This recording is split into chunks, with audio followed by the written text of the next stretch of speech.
Flip your hiccups upside down with this bizarre but effective trick. Drinking water upside down can stop those pesky spasms instantly.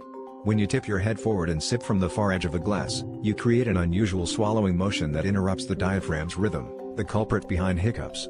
This unexpected position forces your body to focus on balancing and swallowing, breaking the cycle of involuntary contractions. It's like tricking your brain into rebooting the system, instantly restoring calm. Curious why this works?